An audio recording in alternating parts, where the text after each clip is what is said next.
વડાપ્રધાન નરેન્દ્ર મોદી આગામી તારીખ 10, 11 અને 12 જાન્યુઆરીએ ગુજરાતના પ્રવાસે આવી રહ્યા છે। આ દરમિયાન તેઓ રાજકોટ અને અમદાવાદમાં વિવિધ મહત્વપૂર્ણ કાર્યક્રમોમાં હાજરી આપશે તેમજ વિકાસ કામોની સમીક્ષા બેઠક પણ યોજશે। વડાપ્રધાનની મુલાકાતને લઈ રાજ્ય સરકાર અને વહીવટી તંત્ર દ્વારા તૈયારીઓ તેજ કરવામાં આવી। પીએમ મોદી 10 અને 11 જાન્યુઆરીએ સોમનાથ આવશે। સોમનાથ મંદિર ખાતે સ્વાભિમાન પર્વની ઉજવણી કરશે। તેમાં 108 અશ્વો વચ્ચે પીએમ મોદીની સ્વાભિમાન યાત્રા પણ યોજાશે। પીએમ મોદીની આગળ અને પાછળ અશ્વો રહેશે। સોમનાથના ઇતિહાસમાં પહેલીવાર 2 કિલોમીટર લાંબો ભવ્ય રોડ શો યોજાશે। શંખ સર્કલથી સદભાવના ગ્રાઉન્ડ સુધી સ્વાભિમાન યાત્રા યોજાશે। સ્વાભિમાન યાત્રાનું સમાપન સદભાવના ગ્રાઉન્ડ ખાતે થશે। સદભાવના ગ્રાઉન્ડ ખાતે પીએમ મોદી જાહેર સભાને સંબોધશે।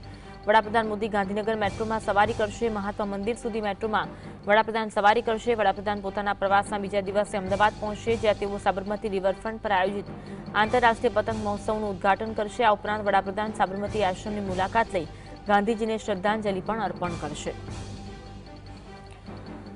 11 જાન્યુઆરીએ સવારે 9 વાગે સોમનાથ મંદિરે દર્શન કરશે। સોમનાથ યાત્રાનું 11 વાગ્યા સુધી પીએમ મોદી પ્રસ્થાન કરાવશે, જે 11 જાન્યુઆરીનો કાર્યક્રમ રહેશે। સોમનાથ ખાતે જંગી સભાને પીએમ મોદી સંબોધન કરવાના છે। તેઓ ઇતિહાસમાં પહેલી વખત સોમનાથમાં અશ્વો સાથે રોડ શો યોજવાના છે। બપોરે 1 વાગે સોમનાથની હેલિકોપ્ટર મારફતે તેઓ રાજકોટ પહોંચવાના છે। રાજકોટ મારવાડી યુનિવર્સિટી ખાતે કાર્યક્રમમાં વડાપ્રધાન મોદી ઉપસ્થિત રહેવાના છે। વાઇબ્રન્ટ ગુજરાતના એક્સપો એક્ઝિબિશનનું પણ પીએમ મોદી દ્વારા ઉદઘાટન થવા જઈ રહ્યું છે। વાઇબ્રન્ટ ઓરિજિનલ સેરેમનીનું પ્રધાનમંત્રી નરેન્દ્ર મોદી ઉદઘાટન કરાવવાના છે। રાજકોટથી પીએમ મોદી સાંજે 5 વાગે અમદાવાદ પહોંચવાના છે। અમદાવાદમાં પણ તેમના વિવિધ કાર્યક્રમો રહેવાના છે। અમદાવાદમાં સાંજે 5 બાદ સાબરમતી આશ્રમની વડાપ્રધાન મુલાકાત લેશે।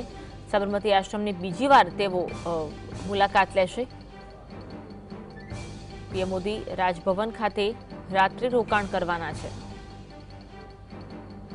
અમદાવાદમાં આંતરરાષ્ટ્રીય પતંગ મહોત્સવનું ઉદઘાટન વડાપ્રધાન મોદીના હસ્તે થવા જઈ રહ્યું છે। પીએમ ઇન્ટરનેશનલ ફ્લાવર શો 2026ની પણ મુલાકાત લેવાના છે।